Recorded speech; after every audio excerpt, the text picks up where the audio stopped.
What's going on, everybody? We're here with another review the review. However, this episode's going to be a little bit different because instead of just reviewing the reviews of a project, I'm gonna give some of my own thoughts as well, more so than just in response to specific reviews. There's gonna be some parts where I will discuss my thoughts on the show without it being in response to a review. So, without further ado, obviously, you can see on screen it's the Obi-Wan Kenobi show, and I am a huge Star Wars fan myself. I've been since I was a little kid, so this was something that was extremely important to me because for those of you who might watch this, you'll obviously know the return of these two beautiful men right here, especially this one right here for me was a big, big deal. And I went into the show with very, very high expectations because of that. And there is a lot to break down from the series as a whole. And I'm not going to be here to hate post. I'm not going to be here to talk about anything that you're not going to see anywhere else. There's plenty of YouTubers with millions of followers that are going to discuss in great detail, either very angrily and very passionately or very in favor of most of the series. I just want to be more authentic to my personal view on things, and hopefully that resonates well. So, to begin, this is a little bit weird because it's a 6 episode show, but I'm not going to go episode by episode. We're going to first see, we have a 7.2 out of 10 on IMDb. So let's go and see what's being said here. I actually, all right. I'll hang on. I'm getting a little bit ahead of myself. Oh, so it does go by episodes. Okay. So let's start. So part one, we have an average here of 7.5. So let's try and see critic reviews.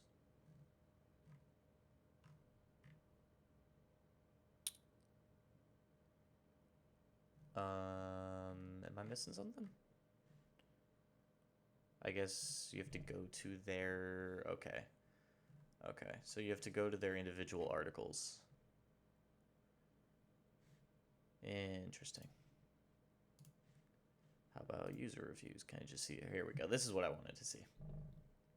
I'm not about to read all those on video. I probably should have skimmed through those outside of this. 5 out of 10. If this wasn't labeled Star Wars, no one would watch it.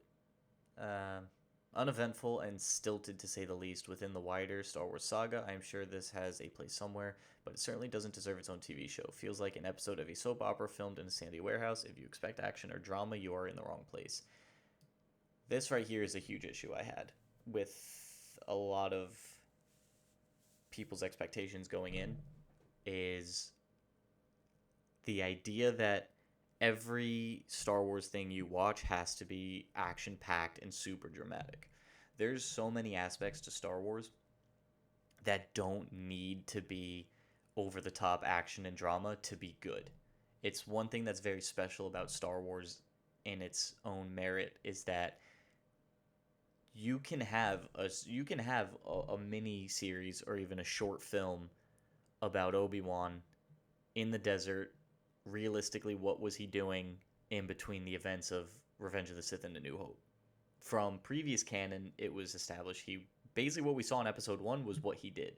And I personally really liked episode 1. I thought it was fantastic the way they paralleled and showed what was he actually doing. He was living a very menial life. He wasn't doing too much. He was watching over Luke in the homestead, but he had a very basic job, living a very quiet basic life and just hiding.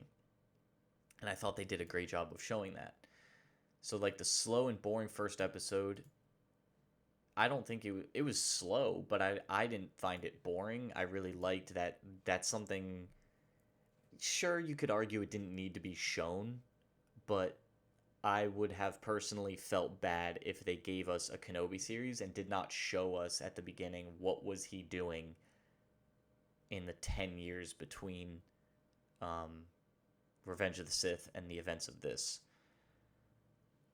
The chase scenes, all I'm gonna say about that is Lucasfilm either needs to hire somebody specifically to work on chase scenes, or they need to stop ever trying to attempt to make chase scenes, because from Book of Boba Fett and this one, their chase scenes are just terrible.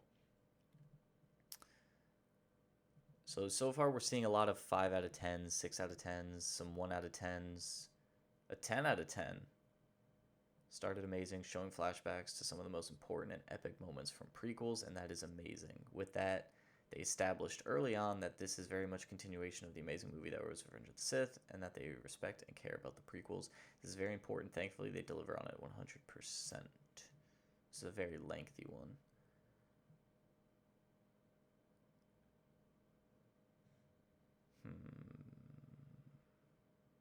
You guys are not real fans at this point. It's just a fact. Okay, well, after that, there's a short but actually very impactful scene from Order 66. Now comes the stuff that a lot of YouTubers don't understand, and some call it even boring, yet it was done absolutely perfect. They show Obi-Wan Kenobi as a rusty, broken man. Yes, because that's exactly how he needs to be at this moment, and anyone who actually knows Star Wars knows that it has to be done well.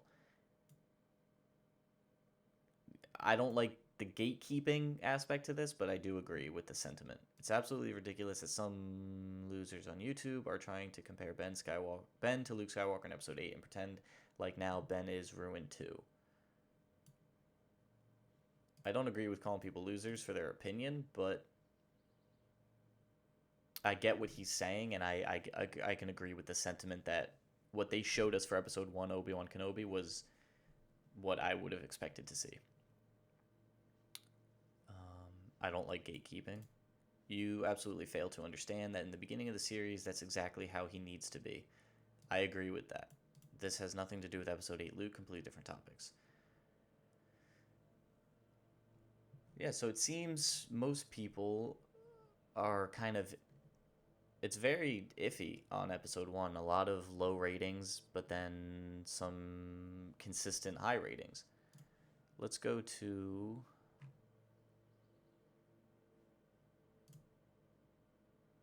Part 2. And let's see if any of these critic reviews... Nope. Okay. User reviews. How about we just do... I'll do the first 5 from each review so this doesn't go too far. So we have a 5 out of 10, 6 out of 10, 2 out of 10, 2 out of 10, 2 out of 10, 4 out of 10. It was a bit like Scooby-Doo. So my issue with Episode 2 was more so the speed of which they power through the plot. This person said retconning. I tend to compare this Kenobi show to it. Based on the first 2 episodes, Kenobi is just a better show, but it's not a good show. So what I was saying just before is you've got the plot points of he's going here to save Leia, which that in its own I did not have an issue with. Because, yes, she is equally as important as Luke. She is Anakin's daughter, and she's been kidnapped. So it makes sense that Obi-Wan would want to save her. The only issue I had was that he could have even asked Bail Organa to watch over the homestead. Bail Organa was already on Tatooine in the location where Obi-Wan had been hiding and living in to watch over the homestead. He could have said, hey, you're a spy master. You're very competent. You need to watch over the boy while I go and save the daughter. Which that would have been fine to me. That would have made more sense, because then we know somebody's watching over the homestead in case Tuscans attack, in case anything happens. A few home runs in a painfully mediocre episode. Hurts me to say this, but the majority of this episode is bad. Some moments are really interesting, and I hope we get to see more of those. Everything revolving around Vader and Kenobi is gold, but some of the writing is horrific. There are moments where the characters do the most illogical thing possible just to drive the plot forward. This is what I was about to get into, is the moment where Haja tells Obi-Wan, if it's the sewers you want, there's only one place to go. a lot of times I feel like writers forget or neglect the scale of the world building that they're operating within.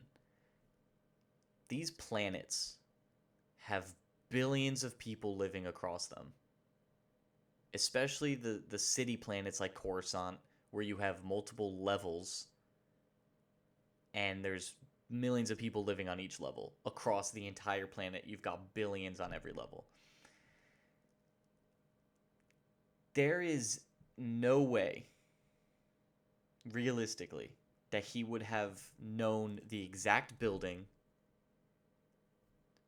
the exact, like, precise coordinate location on an entire planet from one conversation of just being like, oh, you're missing a little girl. I know exactly where they will take a little girl. He doesn't know who took her. He doesn't know any of the context here.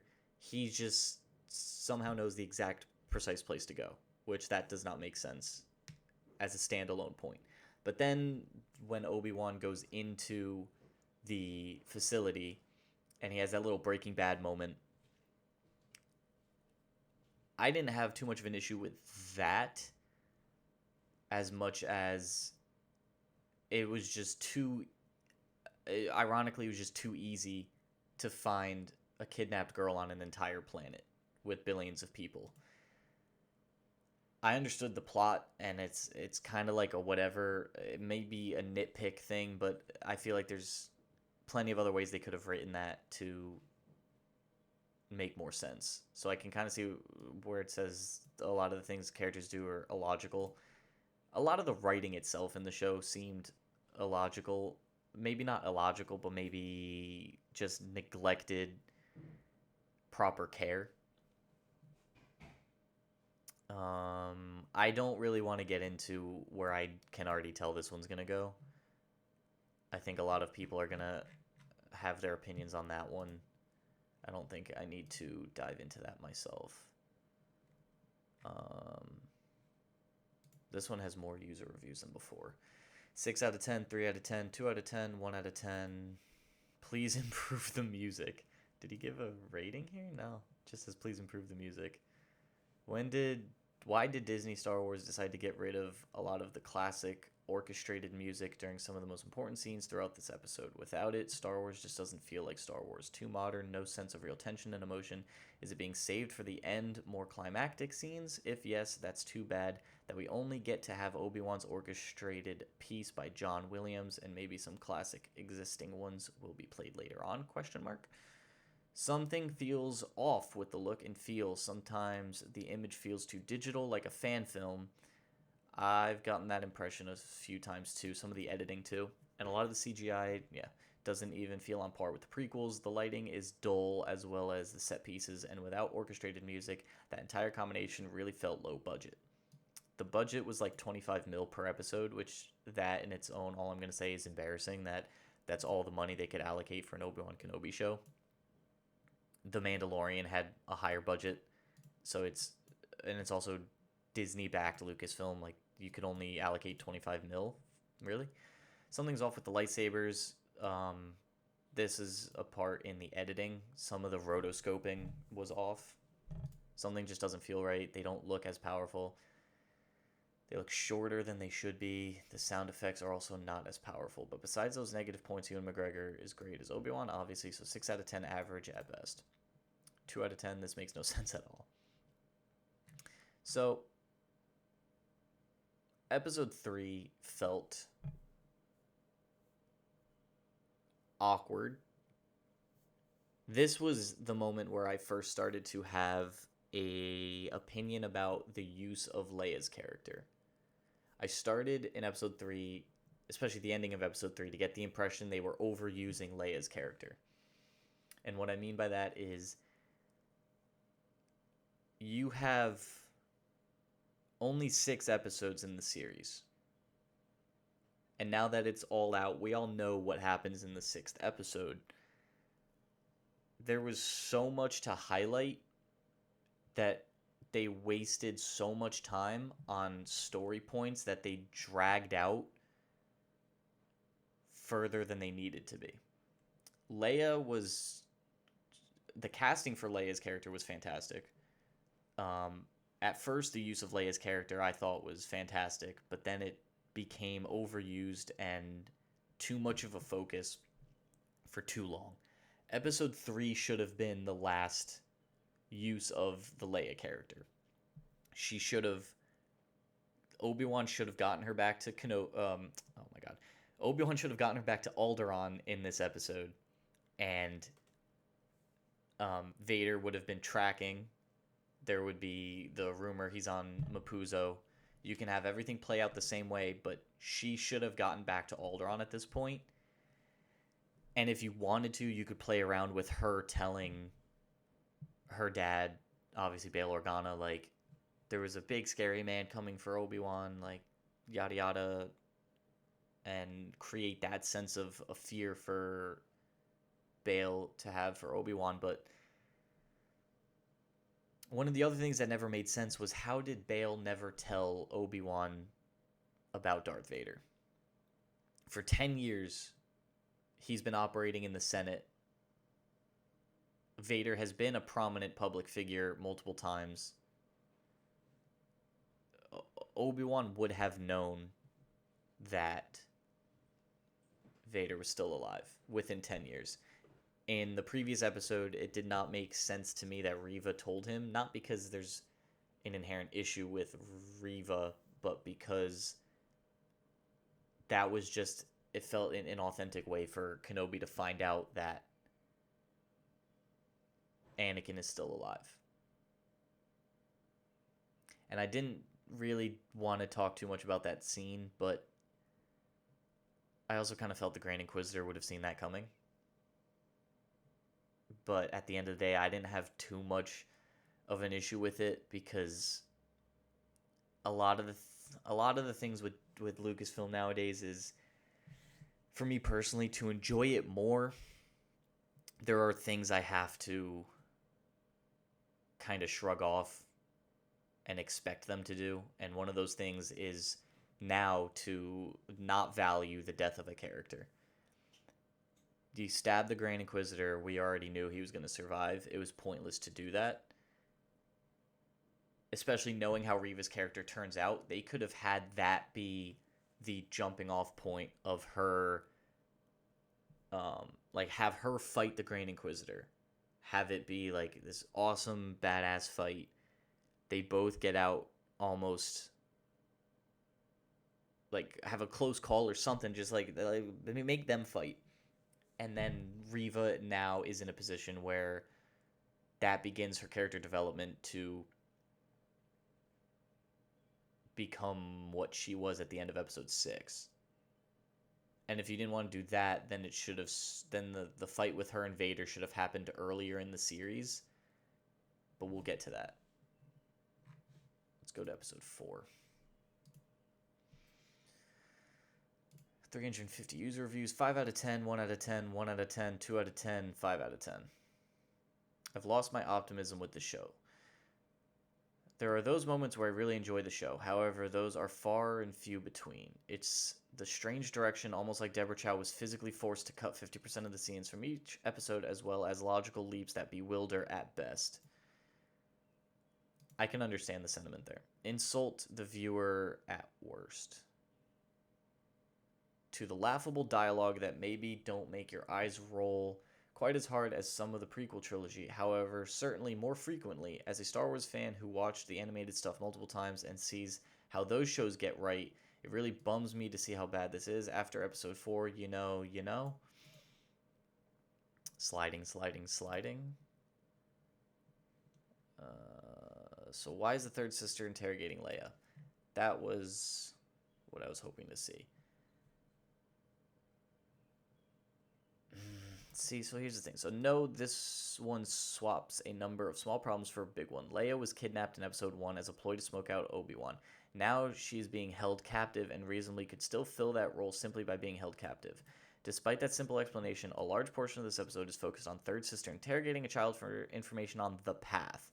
Note, this is a child of a senator who, by all accounts, is clean. Even in episode 4 on Alderaan being destroyed, both Bail Organa and his adopted daughter are high-ranking in the government of the Empire. So why is third sister interrogating Leia? She wouldn't even be here had she not been kidnapped in the first place. Everything she learned about the Jedi, the path, whatever it is, and all that third sister's asking for, she learned after being kidnapped. There's no reason to interrogate her at all, because for all appearances, the only thing she could be accused of is the privileged daughter of a noble of Alderaan.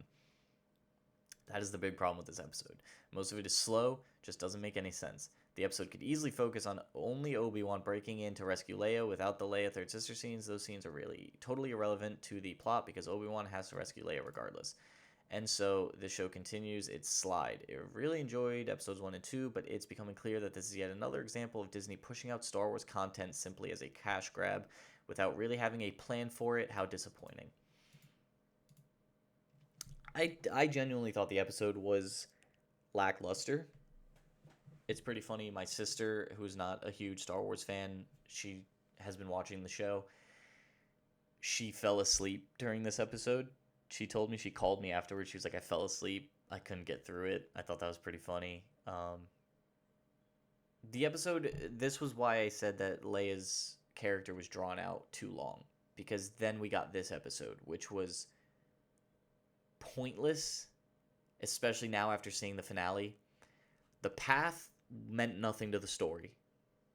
It was a plot point that I assume they're going to pick up in the Jedi Survivors video game or Reva's spin-off show, if we get one of those. But to the point of the overall story of Kenobi, it served no purpose. Then you have Leia being kidnapped, and he has to go into the Inquisitor's fortress to save her, and they copied basically what happens in Jedi Fallen Order, but for Kenobi, and with less pizzazz, which was just pointless to the overall story again. It's almost like they knew where they wanted to end it, and they were making things up to get to that point, instead of using the ending as like the midpoint of the show and then give us even better content afterwards. Because one thing I'm going to touch on with when we get to episode 6 is how I feel that was it builds up to a better story than what we got. And I would have liked that episode to be earlier in the series and then pick up afterwards with Kenobi in the aftermath.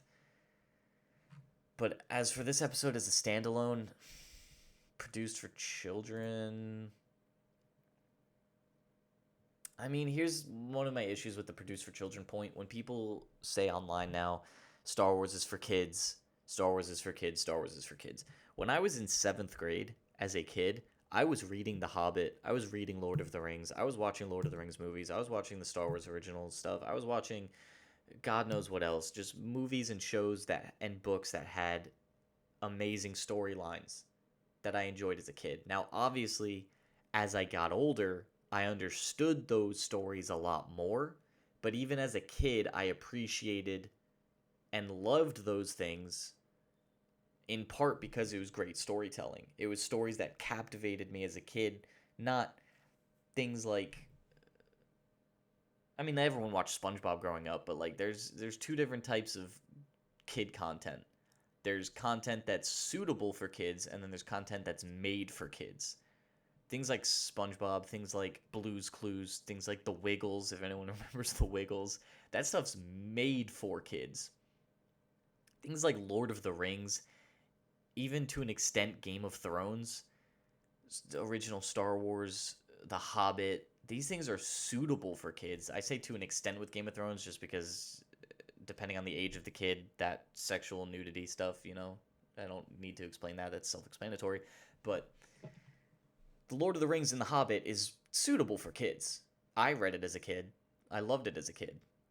I watched the movies as a kid. I loved them as a kid. They were insanely amazing. They were not necessarily made for kids, but they are suitable for kids. Star Wars, I never would have said was made for kids, but it was suitable for kids. I can't really agree with, I think it was this one I caught a glimpse of.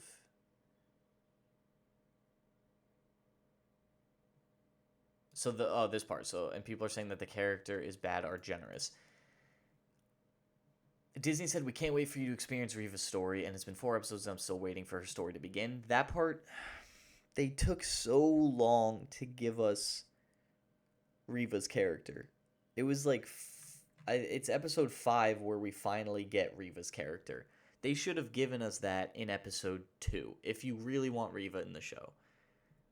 I'm going to go to episode 5 now, because one of the things I want to segue into is how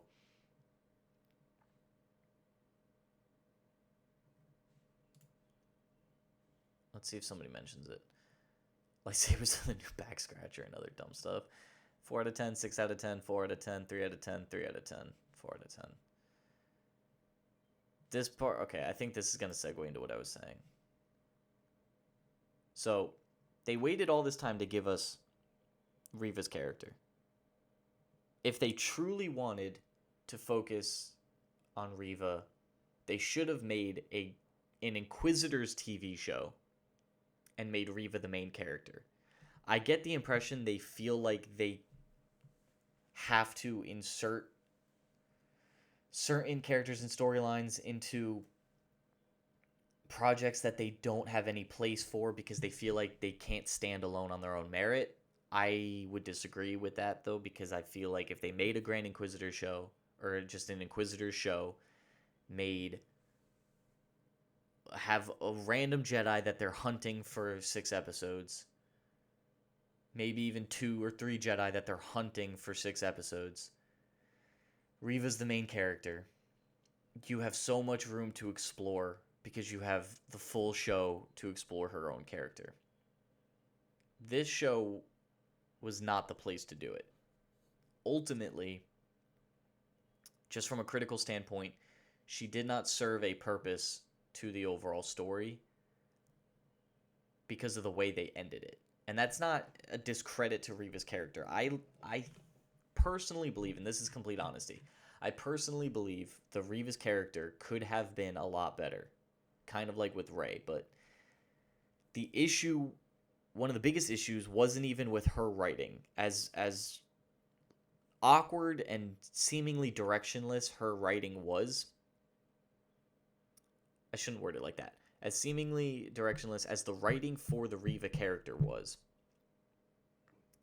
a bigger issue was the Inquisitors around her.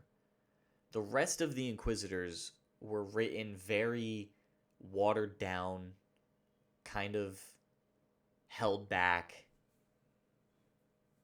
a little incompetent, a little goofy, a little like, what is the point of these people? And that reflected poorly to Reva, the character of Reva, because it makes everything around her worse in terms of writing quality. So then Reva seemed even more bad in terms of the writing quality.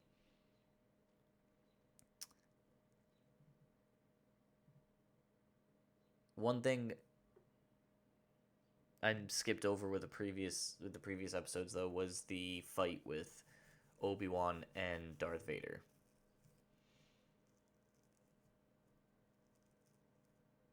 There was kind of no point to that first fight. I would have expected Vader to yell at or berate Obi-Wan more. But then after seeing episode 6, I would have expected the things I expected for that first fight, I definitely expected for the second fight. But I'll get into that. I wanted to talk about both those fights in tandem with each other. Cheese grater, 6 out of 10 review. Vader, completely awesome. Flashbacks, good, absolutely. Please ignore typos. Cheese grater, so many plot holes. 1, a dumb version of Bail Organa. Yes, he never would have done that. 2, Leia never is able to fix Lola, but can fix a garage door. Huh. It's actually a good point. She actually spends all her time with Lola. You'd think she would have learned some basic repairs and maintenance for it. A visible control chip, which Leia easily finds at the end of the episode, while it somehow went unnoticed by her during the long, boring trip between planets. I mean, she's a kid. I don't agree with this one too much. I can do everything by myself. Just ignore the 50 soldiers I needed with me.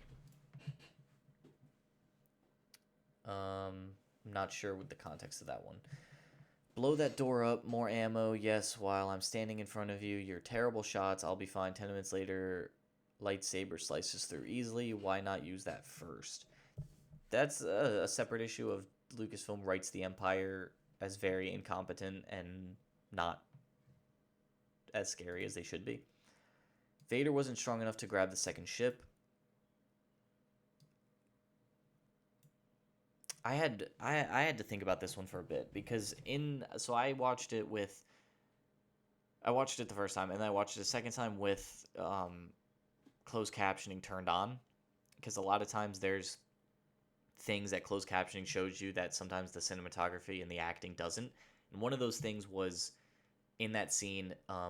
It highlights in the closed captioning that he's struggling to pull the ship down. So it's not an easy task. However, he does make it seem a lot easier because he's Darth Vader. But I believe he still would have been able to grab the second ship.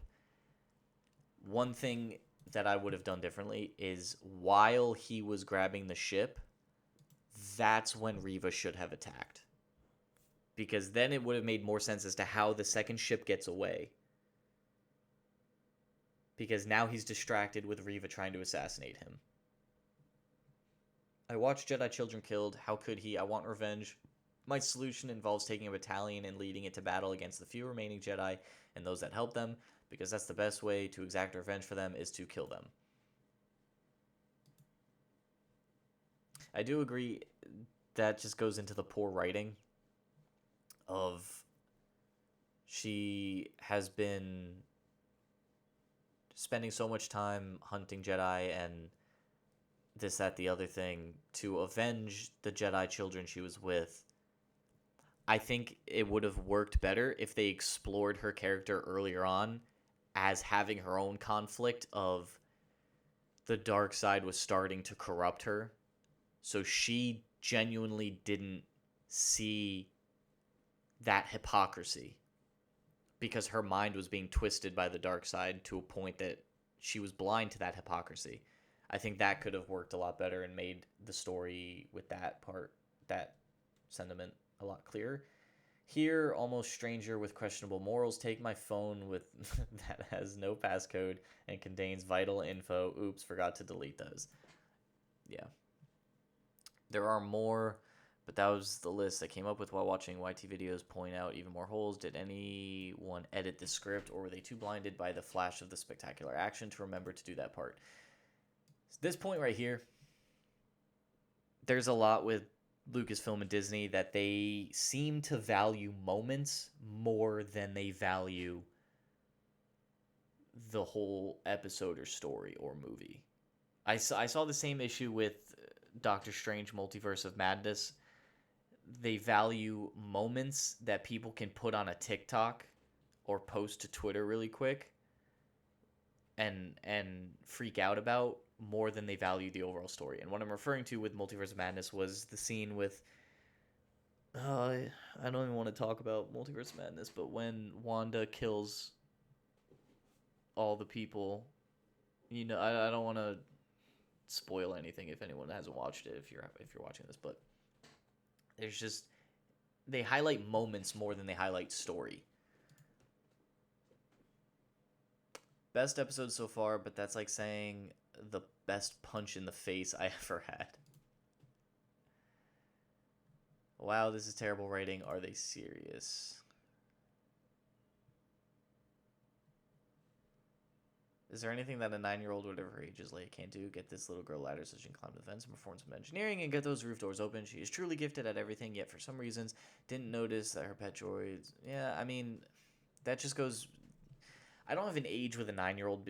Oh, wow. Twisting my words. I don't have an issue with a 9-year-old being smart. I have family member who's 10 years... about like 10 or 11 years old, and she's very smart. Now, does she have the technical knowledge to fix a hangar door? No. But there is an argument to be made if I'm playing devil's advocate, that since she's the son, oh my god, since she's the daughter of Anakin, there's some natural prowess,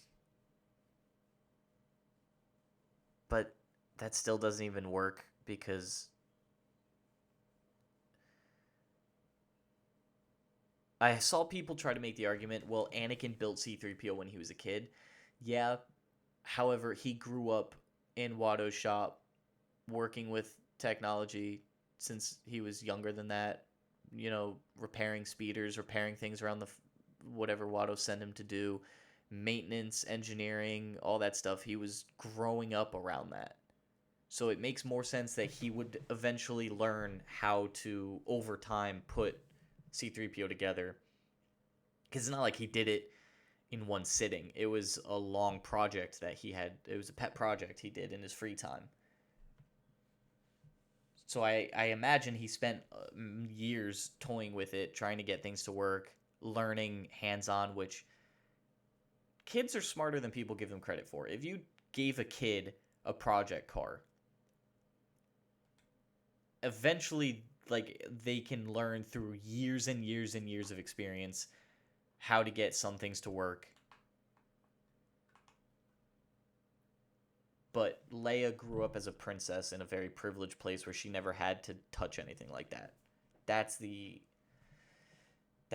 my personal issue, is that she just didn't have any logical reason. It would have made more sense if somebody was up the ladder with her, looking in the open door, telling her what to do, because she could actually fit in there to do it.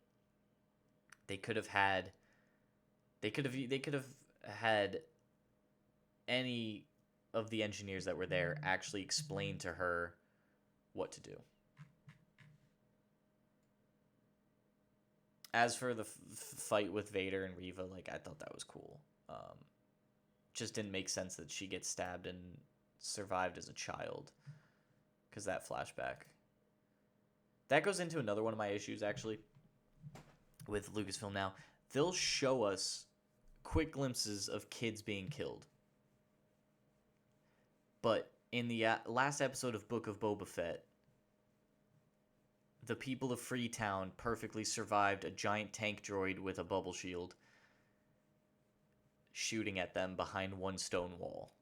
And then in this in the episode we were just looking at, those random civilians almost perfectly survive an entire battalion of stormtroopers firing at them.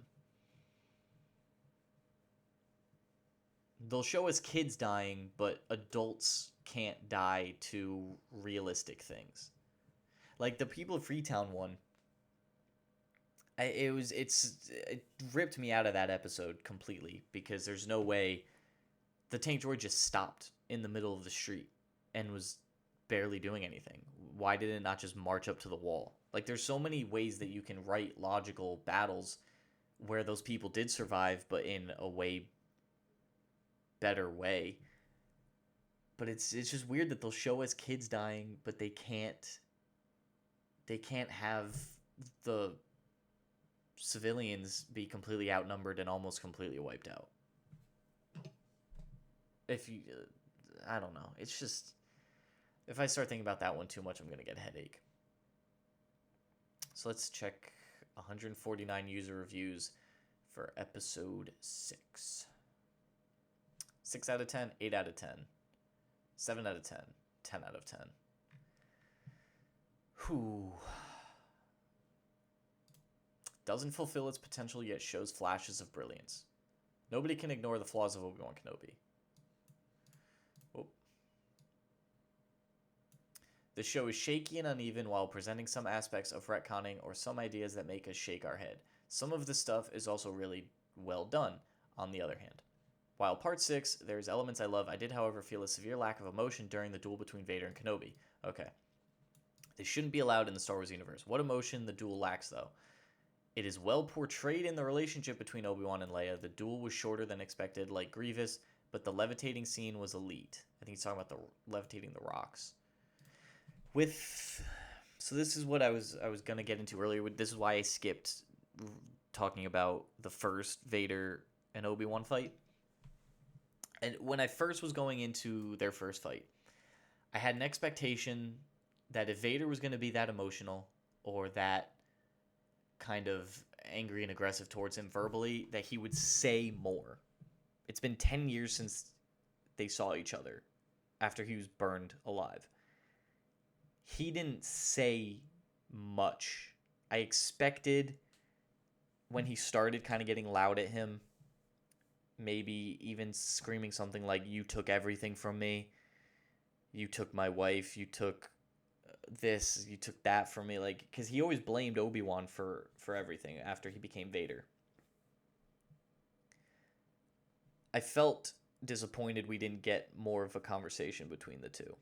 Obi-Wan spent most of the time running away, not saying anything. I would have expected more conversation. Heartfelt, deep conversation. Obi-Wan saying something more than what he said.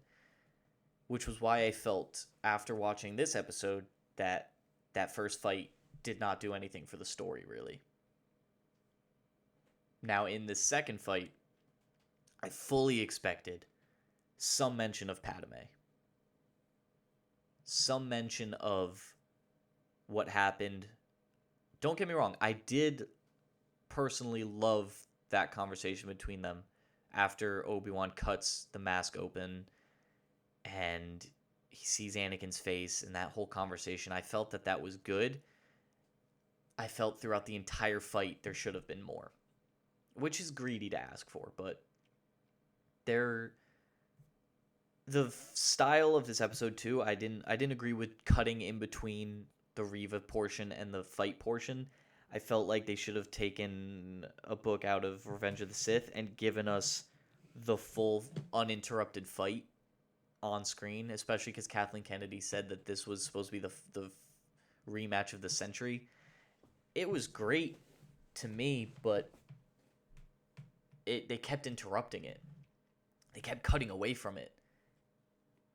And it's like, you're fans. Like, how important and impactful this moment is. Stop cutting away from it. Just give it to us. If you go on YouTube now and you look up, like, the edited together version of the fight, it's like almost 9 minutes, or maybe like a little bit more than 9 minutes, almost 10 minutes. And that's another thing, is the runtime of these episodes were so short. How did we not get hour-long, hour-plus episodes every single episode? Peaky Blinders does 6-episode seasons, and they do insanely amazing storytelling and character progression within those 6 episodes. As a TV show, taking Star Wars away from it, as a TV show, it was a terrible TV show. In terms of, compare this to every other 6-episode TV show you could watch, or even 6 to 10 episode. Compare it to Stranger Things Season 4. Compare it to Peaky Blinders final season. Compare it to, really any Peaky Blinders season past 2 or 3. Compare this to any other Netflix show or any other TV show that's out there. Compare this to The Boys. Compare this to The Boys, dude. Look at The Boys on Amazon. Go watch The Boys. It's not a very long show, but the amount of story and context and content that they fit within the time frame of the show, and every episode to episode, blows Kenobi out of the water. And it's embarrassing to an extent that, like, this is Disney. They have almost infinite money. But this was what we got in terms of TV show quality. Just as a TV show, it was terrible. The Star Wars aspects are what made it better for me. If it was not Star Wars, it would just be a really terrible TV show. Reva's storyline is just okay. How would she be on her A game fighting seamlessly after her injuries in the last episode? I don't think she wasn't really on her A game. There was little moments where they showed her, like, having to hunch over, grab herself real quick because of her injury. It did make her seem very incompetent that she couldn't kill Owen and Amberu. You would think she would stop working for Vader altogether after he left her to die. It just forces drama for the sake of adding tension. At the end of the day, it completes her journey and gives a close to her story arc, which is what you want for your character. It was way too late. It was way too late. In terms of the entire storyline over 6 episodes, they gave this to her way too late for me to not point that out. There's things that I can overlook in shows. They gave her her character arc way too late in the story. It was episode 5 and 6 is where we actually got the Reva character. It makes the other episodes seem like that wasn't really Reva, that was something else. They should have given us those plot points earlier. Her introduction and the whole story was clumsy. I could have done without it. Why play the game at all when Vader could have just got rid of her and put her in Fortress Inquisitorius with the other dead Jedi? Once again, adding drama and tension for the sake of. The detail of Obi-Wan being the only one leaving the scar on Vader's head was absolutely marvelous and probably the highlight of the episode. That was fantastic. Owen letting Obi-Wan approach Luke was great, and a classic hello there offered the beginning of a truly wonderful relationship and clued us in to how Luke knew old Ben Kenobi. Sidious and Qui-Gon were well inserted into the story, and it made sense. 2 spot-on cameos, loved it, and the music completed scenes of Part 6 really well. Overall, good episode. It could have been better, of course. Some lack of emotion when it was required, a lackluster and shaky B-plot, and also some good relationships. Plus, the cameos and the music were good. Obi-Wan is finally ready to see and move on with his life, and Qui-Gon, he got the required closure. The only issue I have with his closure was not bringing up Padme or much else. I think they did, with what they did it well, that conversation. They missed an opportunity to really destroy the audience with tears and break their hearts with even more context of a conversation. I want to scroll through some letterboxed ones. 62 ratings of 3.6.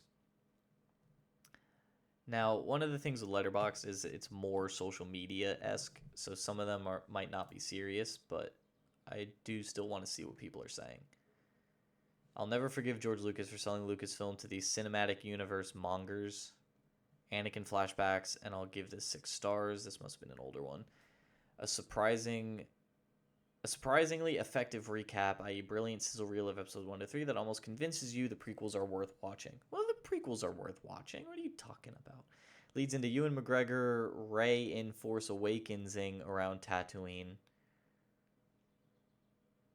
I would argue that Rey was Ewan McGregoring around Jakku.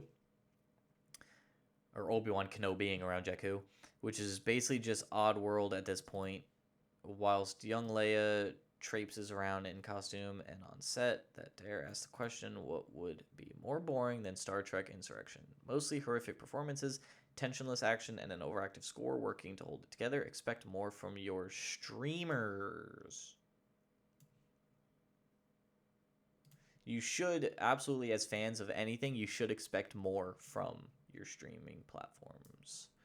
For the majority of it, I was very disappointed. It was nothing more than mediocre, and it should have been great. This should have been Obi-Wan vs. Darth Vader from the start. Instead, they decided to fill the show with boring, inconsequential filler to stretch this into a show when it probably should have been a movie. Instead of mostly Obi-Wan and Vader, we got very one-note, non-compelling characters, subpar action in certain episodes, and just an overall lack of that Star Wars magic I wanted. I mean, they don't even use classic Star Wars music for most of the show, and I feel like, oh, this is a long one. I lost my point. Moving on from the negative. Okay, let's get some positive. I will say I definitely didn't hate it. At about the episode 5 point, I thought I hated it because it had been so mediocre. In my head, it was about a 2.5 or 2 star. There had been some great moments, again, moments, although they were few and far between up until the last episode. Seeing Ewan McGregor back in his role inherently positive, same with Hayden Christensen, always. McGregor carried the show for me and is the only reason I kept watching. I was just about ready to write the show off as a great disappointment that I would never revisit, but the last episode came out today, and it was definitely the best episode. It had some Star Wars magic, and it had a pretty good duel. It didn't top Revenge of the Sith, but with the show we had gotten so far, I was honestly expecting the duel to be much worse. There is still some unnecessary stuff with a certain character I really didn't care for, but overall this episode was decent, and that's what brings us up to a 3 stars for me. Disappointing, but I'm glad I watched until the end. A 2-hour movie turned into 6-hour miniseries. Well, it's not even 6 hours, which could have been 4 for pacing and production costs, but really only has 1 hour worth of content because it managed. This is a very important word. Disney Plus does this a lot. They care more about content than they do about a show. Like it's almost like they treat it like TikTok or YouTube, where it's like you need to provide content, and then you have things out there on other platforms that provide entertainment and an actual art project.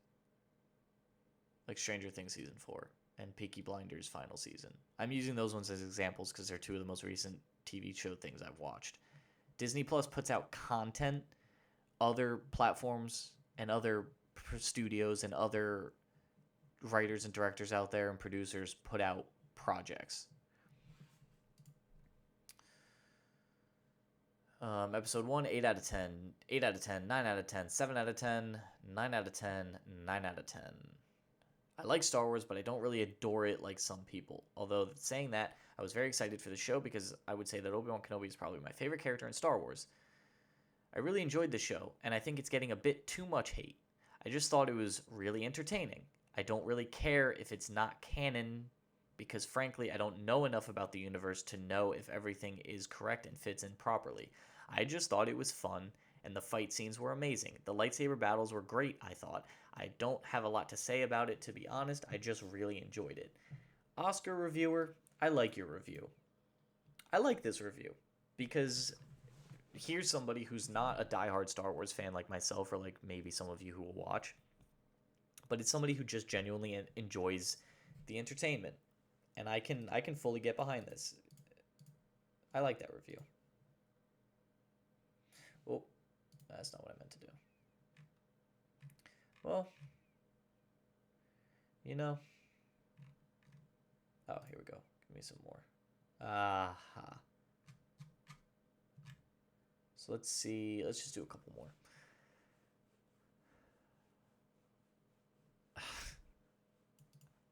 Okay.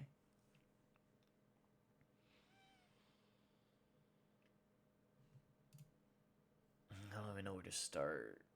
I just want to do like 1 or 2 more. Okay, I want to start this by saying that I stand with Moses Ingram, and the hate she's been getting is giving me Kelly Marie Tran's flashbacks all over again. I said it in... Well, the difference with the Kelly Marie Tran one is that the media itself made that worse. She did receive hate, and no one should ever do that, but when the mainstream media is propagating that, it makes it 10 times worse. It's the same thing with the actor who played Jar Jar Binks.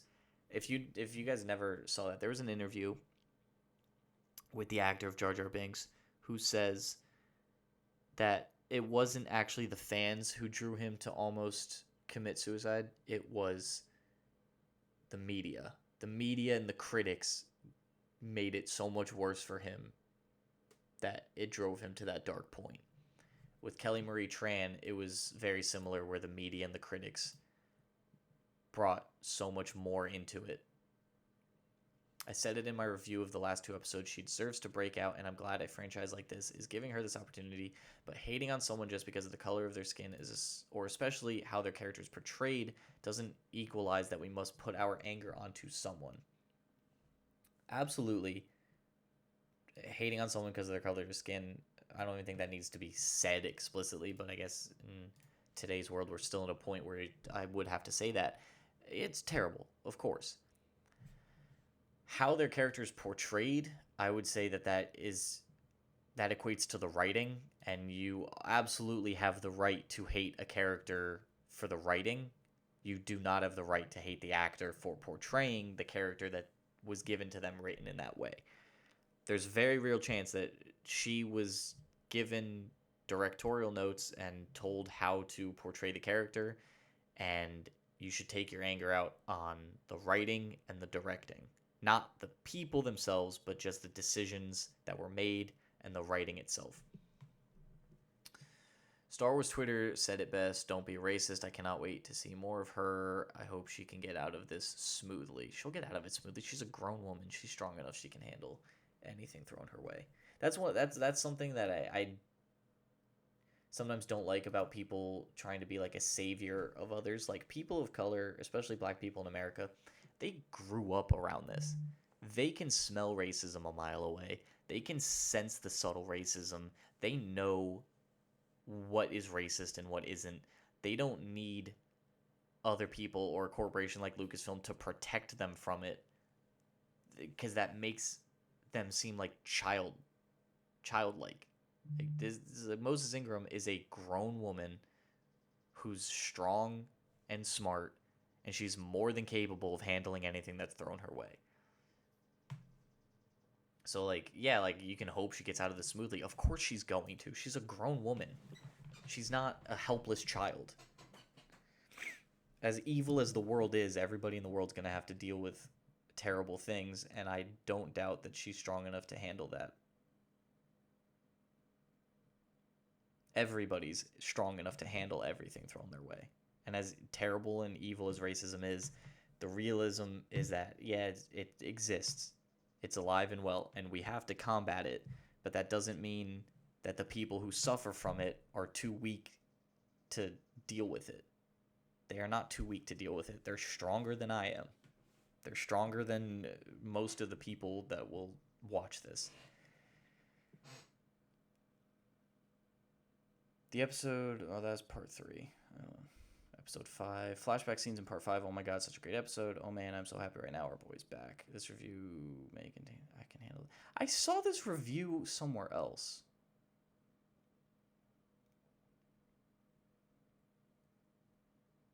The same person. I must have seen an article or something that had... I don't know. Initial thoughts. Disney's cinematic era of Star Wars has been fairly uninteresting one. I resigned The Last Jedi from this observation. Oh, okay, this will be our last one. That has sought more of hitting those nostalgia beats and servicing fanboys with the sloppy... The Rise of Skywalker. So it's actually been more interesting to see how the brand has evolved on the television side of things, as has always seemed the past what Lucas did with the original 3. It could have actually have a better life within the television medium. The Mandalorian has been manna from heaven to the fanboys and passable nerds and casual Star Wars fans alike, with Werner Herzog. Why wouldn't it be? And the animated sequel spin-off of the Clone Wars, The Bad Batch, is a bit of niche product that is more interesting in concept than it is in execution. But honestly, it was always going to be Ewan McGregor's return as the titular character. Yes. McGregor slips back into his role like he never left. Yes. The role that made him a household name that Sir Alec Guinness first gave us is now just as much. There's no question his return. Warm hug to a brand that needs it. For the first time in a long time, I'm excited about something Star Wars, and I'm more excited about the fact that it doesn't make me feel ashamed of the fact. So, the last thing I want to touch on is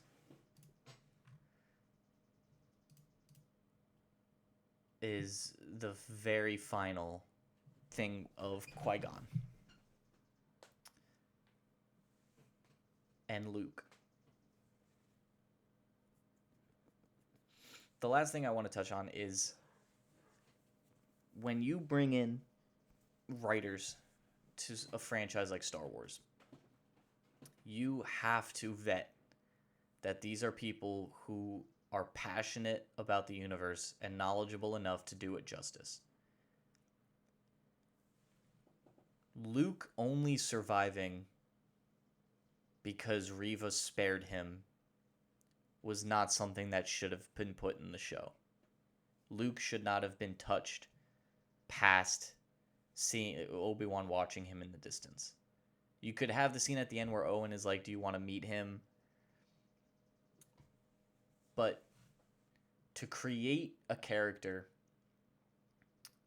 that you wrote poorly be the only reason that the original trilogy exists is just, the words can't describe how dumb of an idea that was. But more than that, the Qui-Gon thing, I loved it, but they have to now re-explain what George Lucas gave us an explanation for. In canon, it was stated by George Lucas himself that the reason Qui-Gon does not appear in the sequel, in the original trilogy, the reason Qui-Gon does not appear in the original trilogy, realistically, was because the original trilogy was made originally, and the prequel trilogy came out afterwards when Qui-Gon became a character. However, George Lucas, this being his baby and his passion project, cared so much that he gave fans and nerds like myself an explanation as to why Qui-Gon does not appear as a Force ghost in the original trilogy. His explanation was that Qui-Gon did not get a chance to fully learn how to manifest outside of just being a voice. Now, eventually in canon, after the events of the movies and stuff, he learns how to from Beyond the Force, and he does manifest himself. But at the time of the original trilogy, he did not know. Now they changed that, obviously, because we saw Qui-Gon Jinn manifest as a Force ghost. So now it just opens another can of worms of like, okay, then where was he in the original trilogy? And like, yeah, it's not that big of a deal, but it's still just another kind of annoying thing where they change canon so much that it's hard to keep track of everything now, because there's moments where like I'll have a friend ask me a question about something with Star Wars, and I'll be like, oh yeah, this is the explanation for that, and they'll be like, really? I was trying to Google it, I saw Disney said this, or like this person said that, and then I'm like, oh god, like did something change? Like, and it'll be something that was changed in like a High Republic book, that it's like, okay, well, like, yeah, that's canon, so like that's that now, and I didn't read High Republic books because they don't interest me, but like this and that, and like Rebels changed things, and it's just, it gets annoying after a while that like isolation, like in isolation, the Qui-Gon Jinn showing up as a Force ghost is not a big deal. But in tandem with everything they consistently change, and nothing is like, it gets annoying after a while. It does, because like I care about the canon. I want to be able to be a Star Wars encyclopedia, and it's hard sometimes when you have to doubt yourself and double check, did Disney change this, did Disney change that? And the last thing I want to touch on, and this kind of summarizes my entire view, is for those of you who don't know,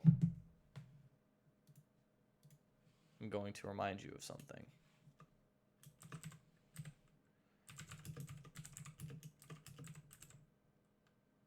Wait, what was it called? Yeah, evolution. So this movie, this glorious project, the director of this movie said in 2016, a quote that I believe fits perfectly with the current direction of Star Wars and the people who get hired to write it. He said in an interview in 2016, to have something with my name on it be so globally reviled is gut-wrenching. To receive hate mail from all over the world is heartbreaking. I went into the project chasing after a big payday, not as a fan of the franchise, but as a businessman taking on an assignment. I have learned that when you go into a creative endeavor without passion, you come out with suboptimal results, and sometimes flat-out garbage. So I'm not blaming anyone for Dragon Ball Evolution but myself. And that is all I will say to end this episode. Thank you for watching.